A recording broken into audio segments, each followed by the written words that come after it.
Google Classroom is on the certification exam, and it's very basic requirements for Google Classroom. So first of all, the way you get to it is you go to your Google Apps 9 dots in the upper right, and you find Google Classroom in that list. The more you use an app, the higher up it will be on that list. So these are things I use pretty often. So that's why they're up here. And if you scroll down, you will find all the other apps that come with Google Classroom or come with Google. So we're going to click on Classroom and go to Classroom. So I've already created a course. I don't have any students in it yet, but I've created a course for this practice, but I will show you how to create a new course. And the first step in what you do is you just go up to the upper right, and there's this little plus sign, and you can either choose to join a class or create a class, and you would click on create a class. You can put in all the information about your class. Obviously, you have to have a classroom name. So GCE practice.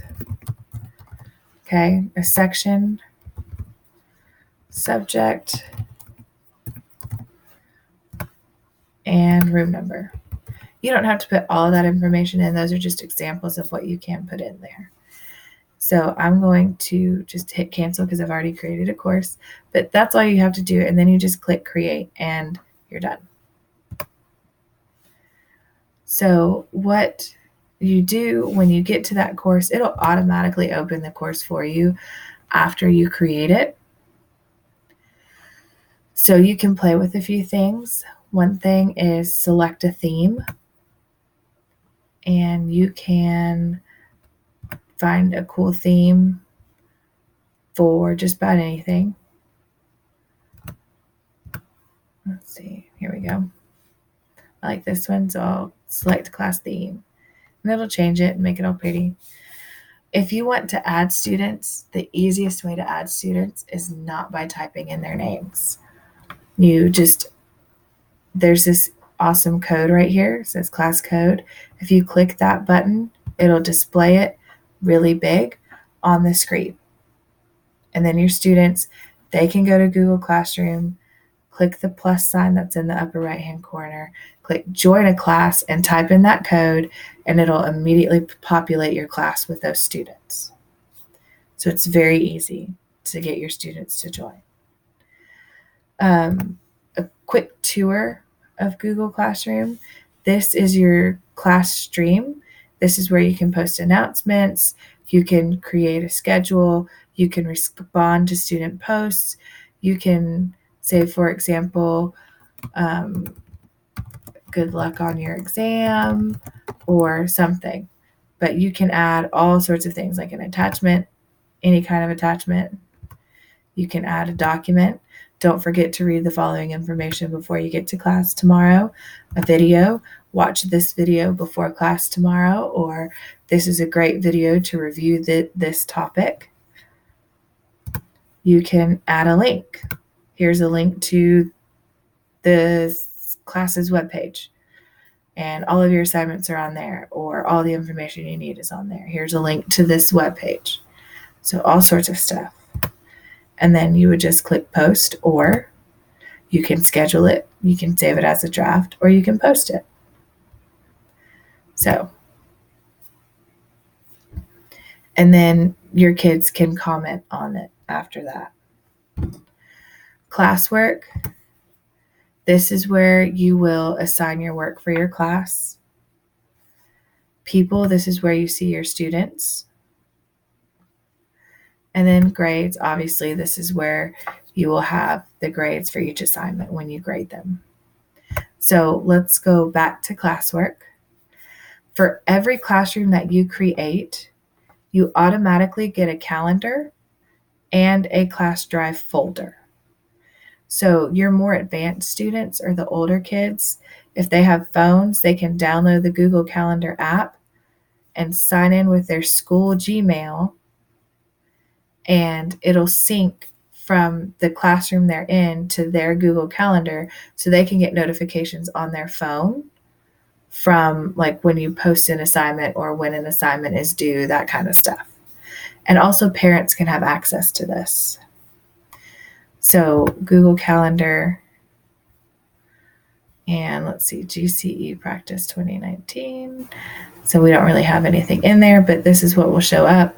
And again, you can deselect all of the other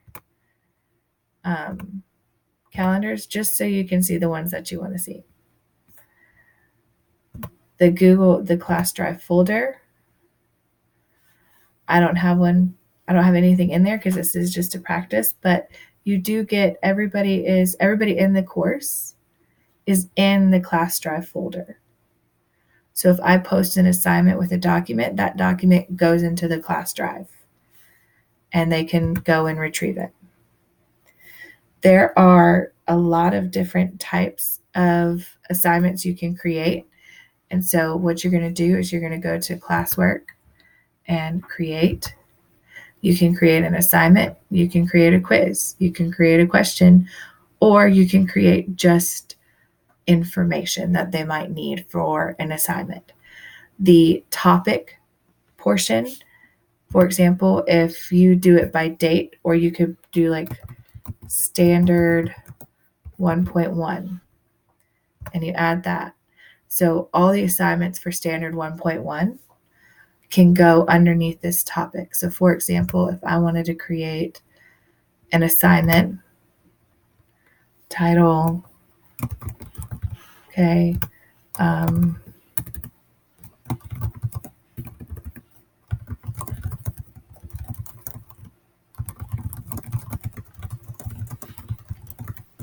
okay, so what I can do is, this is how many points it's worth, or not graded.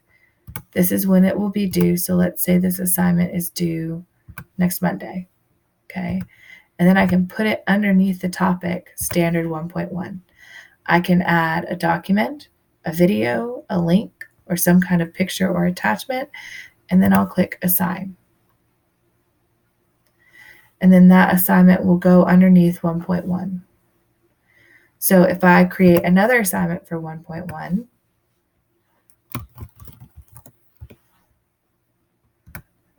this one will be due October 1st. And standard 1.1 and assign. Okay, it goes above it. So what I tend to do is I just swap them out. But that's basically creating a class in Google Classroom and creating an assignment. The exam will tell you exactly what it wants in that classroom when you do that. You can assign a question, ask your class a question, or on the stream, you can do a discussion post. And that's really it. That's just the basics of Google Classroom. And if you have any questions, just let me know.